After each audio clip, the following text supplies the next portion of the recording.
Un terrible accident de la route s'est produit ce matin en Savoie. Sur la voie rapide de Chambéry, un poids lourd s'est couché sur 2 véhicules. La circulation dans le sens Aix-les-Bains-Grenoble a été immédiatement interrompue pour permettre l'intervention des secours. Cet accident a coûté la vie à 4 personnes, 2 hommes et 2 femmes. 4 autres ont été légèrement blessés. La voiture n'est plus qu'un amas de tôle broyé, preuve de la violence du choc. Il aura fallu plusieurs heures au secours ainsi que des engins spécialisés pour enfin réussir à l'extraire de sous le poids lourd. Dans le véhicule accidenté, un premier mort. Le chauffeur du semi-remorque, lui, s'en est sorti indemne. Il s'agit d'un Sénégalais qui conduisait un semi-remorque italien. Il est en cours d'audition, mais il est choqué. Il est en cours d'audition par la police de Chambéry. L'accident a eu lieu vers 8h30 ce matin. Le poids lourd transportait des barres métalliques.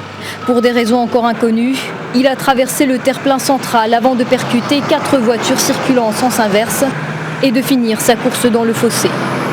Le chauffeur du poids lourd est actuellement en garde à vue. Des analyses toxicologiques devraient déterminer s'il était sous l'emprise d'alcool ou de drogue. Une cellule de soutien psychologique a également été mise en place pour accueillir les proches des victimes. Nouveau règlement de compte à Marseille, le 2e en 24 heures et le 9e depuis le début de l'année dans les Bouches-du-Rhône. Un homme de 26 ans a été abattu hier soir alors qu'il se trouvait dans sa voiture sur un parking. La victime était bien connue des services de police, notamment pour des affaires de stupéfiants. C'est un parking en bord de mer, à l'écart de toute habitation. La victime, 26 ans, avait probablement rendez-vous avec ses agresseurs. Ils l'ont abattu de plusieurs balles de Kalachnikov et de fusils de chasse. Selon des témoins, il y avait plusieurs personnes et plusieurs véhicules sur place. On est monté, on a vu qu'il y avait des voitures qui roulaient de tous les côtés. Il y avait une Mercedes qui est partie à fond et voilà. Après on est venu, on a vu qu'il y avait un corps par terre à côté de la voiture et puis les flics sont arrivés. Le jeune homme est mort sur le coup. Il était sans emploi, lié à plusieurs affaires de trafic de drogue. Pour la justice, il y a peu de doute, c'est encore un règlement de compte. On a une série, mais encore une fois sans lien les uns avec les autres. C'est ça le problème. Et donc il est difficile pour les services d'enquête de déterminer des coïncidences et de faire des rapprochements entre ces dossiers. 24 heures plus tôt, même scénario. Un homme connu également pour trafic de drogue abattu devant son domicile. Il était le neveu d'un des caïds les plus influents des quartiers nord, lui aussi tué dans un règlement de compte il y a 1 an. Depuis le début de l'année, 9 personnes ont été tuées de manière similaire dans les Bouches-du-Rhône sur fond de guerre de la drogue. Ce sont des conflits purement économiques liés à la conquête d'un territoire et à la conquête d'un réseau de consommateurs. C'est très simple, je vends, il y a des gens qui achètent. Il faut absolument conserver le réseau un peu comme de l'épicerie qui serait de l'épicerie criminelle. Depuis plusieurs mois, la police effectue des descentes dans les cités marseillaises, 2 par jour, à la recherche d'armes et de drogue, sans parvenir pour l'instant à endiguer le phénomène. 3 policiers du commissariat de Roubaix mis en examen pour faux et usage de faux. Les faits remontent à octobre dernier. Les 3 hommes patrouillant dans un véhicule percutent une voiture. Dans leur constat, ils accablent l'automobiliste en indiquant qu'il est passé au feu rouge, ce que conteste formellement ce dernier. De retour au commissariat, le conducteur de la brigade, conscient qu'il avait lui-même bu, soumet son collègue à un alcotest. Ces faits, qui s'ils sont avérés, constitueraient une faute grave, les 3 policiers les ont reconnus lors d'une première audition, mais aujourd'hui, ils nient y avoir grillé le feu rouge. Une information judiciaire a été ouverte. Les 3 fonctionnaires ont été suspendus. Autre affaire qui touche la police, ce trafic présumé au commissariat de Lille, où l'existence d'une caisse noire alimentée par la vente à des ferrailleurs d'objets voués à la destruction. Le trafic existerait depuis presque 3 ans. Les policiers de 3 commissariats de la métropole lilloise vendaient eux-mêmes les objets qu'ils récupéraient lors des perquisitions ou sur la voie publique. Ce système a été mis en place au commissariat de Lille, Roubaix et Tourcoing. L'argent a ainsi constitué une véritable caisse noire pour améliorer l'ordinaire de la police en manque de moyens, selon les syndicats. Ce qu'on n'accepte pas, c'est la circulation d'enveloppes avec de l'argent en espèces, etc. Ça peut entraîner parfois des dérives. Je ne dis pas qu'il y a eu des dérives, mais ça peut entraîner et ça peut jeter la suspicion sur la police nationale dans son entier. Des ferrailleurs allaient directement se fournir dans les hôtels de police. Ils achetaient des objets contre de l'argent liquide. Nous avons interrogé l'un d'eux qui n'a pas nié et qui se trouvait justement au commissariat. Non mais je suis convié au commissariat à l'instant T, donc je peux pas vous en dire plus. Et pourquoi vous êtes convié ? Je sais pas, j'en sais rien. Moi, tout était fait par surfacture, etc. Donc voilà, quoi. Il n'y a rien d'illégal dans ce qui a été fait. Selon les syndicats, la caisse noire aurait aussi été utilisée à des fins personnelles par certains policiers. La direction départementale de la sécurité publique du Nord a confirmé les faits. La direction centrale de la police s'est quant à elle saisie du dossier. 3 délégués syndicaux de l'acierie ArcelorMittal de Florange ont été entendus ce matin au commissariat de Thionville. Ils sont accusés par la direction d'avoir proféré des menaces de mort. La plainte émanerait d'un membre du service de sécurité de l'usine. Les mises en cause nient tous en bloc. Mercredi dernier, au moment du blocage du bâtiment administratif de la société, les salariés demandent à rencontrer un membre de la direction générale.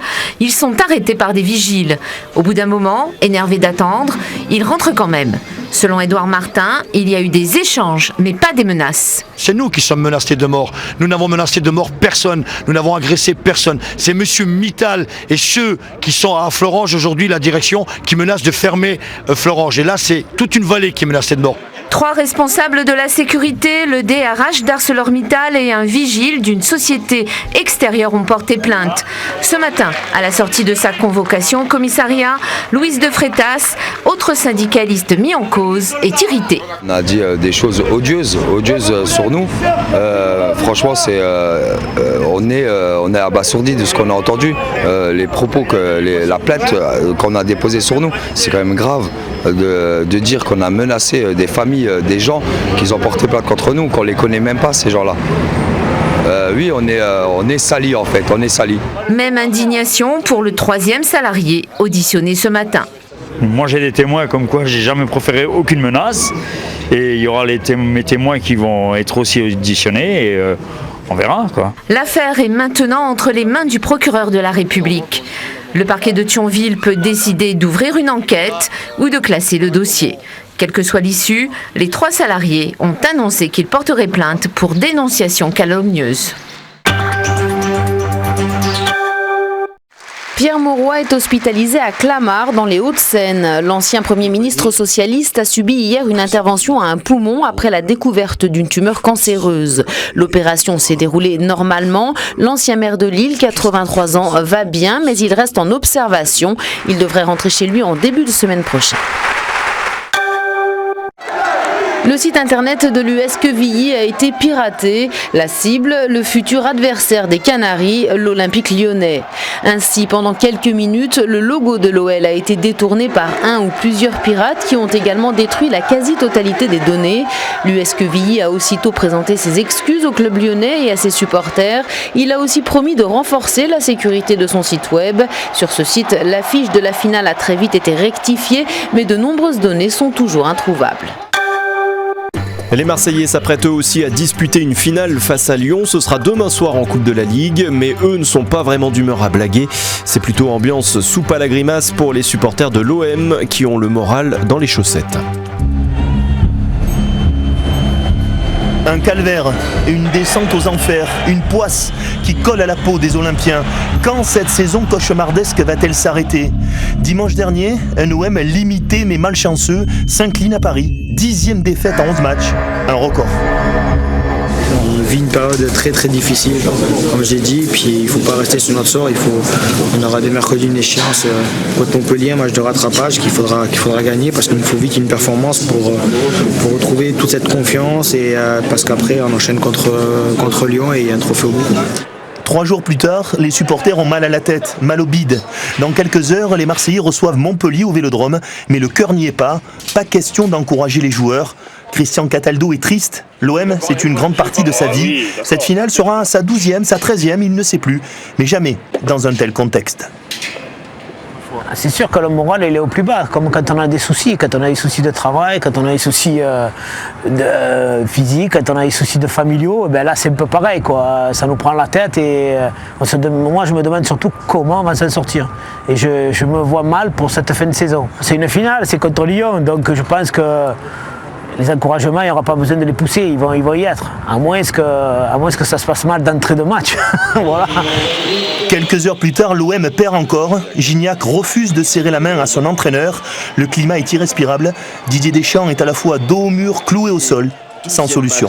Consécutif, sans victoire. Il n'y a pas un remède miracle, hein. À moins si quelqu'un d'entre vous là. Je suis preneur, mais je ne pense pas qu'il existe. Porter ce maillot-là, c'est lourd. Hein. Quand ça va bien, c'est fantastique, mais quand ça va moins bien, c'est pas facile. Jeudi, le lendemain matin, aéroport Marseille-Provence. Discussion feutrée, morale en berne. Les joueurs s'apprêtent à s'envoler pour la capitale. Non, ils ne vont pas à un enterrement. Ils vont disputer une finale. C'est un jour de chance aujourd'hui. Oh, vous savez, j'ai jamais eu de chance alors. Mais la roue tourne, alors en ce vendredi 13, c'est le jour ou jamais pour voir si la chance sourit enfin, d'autant qu'en 2008, le gros lot a été décroché dans ce point de vente, 58 millions d'euros pour le regagnant. De quoi faire rêver et donner des idées à certains, 41% des Français avouent être superstitieux. J'ai mon gamin qui a né le 13, un 13 comme ça. Peut-être que ça portera chance. Pour certains en tout cas, le vendredi 13 porte chance à tous les coups, ce sont les buralistes. Pour 2 € peut-être, les 13 millions. Ces affichettes donnent envie de jouer. Pari réussi pour cette buraliste. En ce vendredi 13, les clients sont nombreux. C'est aussi pour que ça soit convivial en même temps. Vous voyez, moi je mets 2 €. Je cherche pas à ce que les gens jouent gros, je cherche à ce qu'ils jouent. Et puis si jamais par chance on a un gagnant, c'est super quoi. Cette date fascine tout le monde. Vous êtes 2 fois plus nombreux à jouer aujourd'hui. Pourtant, vous hésitez toujours entre 2 superstitions. Chance ou malchance ? On va voir, je sais pas. Je joue jamais d'habitude et puis là, je me suis dit pourquoi pas en passant au tabac ce matin. Donc je vais jouer et puis on verra bien. Pour moi, plutôt chanceux parce que j'ai plein d'épisodes sur le vendredi 13. J'ai passé mon permis de conduire. Je l'ai eu un vendredi 13. Plutôt chanceux, on va dire ça. Non, ça change rien. C'est un jour comme un autre, c'est tout. Sinon, je pense que ça se saurait. Quant à la méthode pour jouer, certains sont plus discrets que d'autres. Alors les chiffres, ce sont les jours de naissance de mes filles, de mon mari, et puis j'ai 48 ans, donc je mettrai le 48. Il faut que je donne mes chiffres. Disons que je vais rester discrète parce qu'en imaginant que j'ai la chance de gagner, j'ai pas très envie que ça se sache au final. Non. 2 milliards d'euros seront misés en Île-de-France. Si c'est le jackpot pour la Française des Jeux, ce ne sera pas forcément le cas pour les joueurs. Il n'y a pas une probabilité qui fait que les chances de gagner le vendredi 13 sont plus développées que d'habitude. En revanche, on aura plus de joueurs, donc forcément plus de gagnants. Il existe 3 vendredis 13 en 2012. Si vous ne grattez pas aujourd'hui, il vous restera une dernière chance le 13 juillet prochain. Faire sortir l'art des galeries pour conquérir un plus large public, c'est la démarche de 4 photographes. Ils ont utilisé le système des QR codes pour présenter leurs œuvres dans les rues. Un système qui permet d'obtenir des informations directement sur son smartphone. De l'art à portée de portable.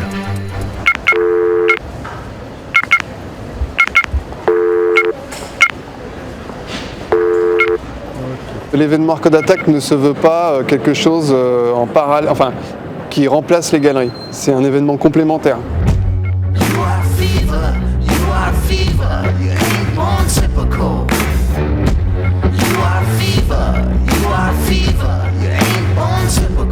Atypique sur la forme, mais aussi sur la démarche des artistes. Les 4 photographes présentés dans cette expo se servent de techniques inédites, comme la calligraphie lumineuse de Julien Breton, les photos smartphone de François Guérin ou le mélange photo-texte de Gilles Dasparé.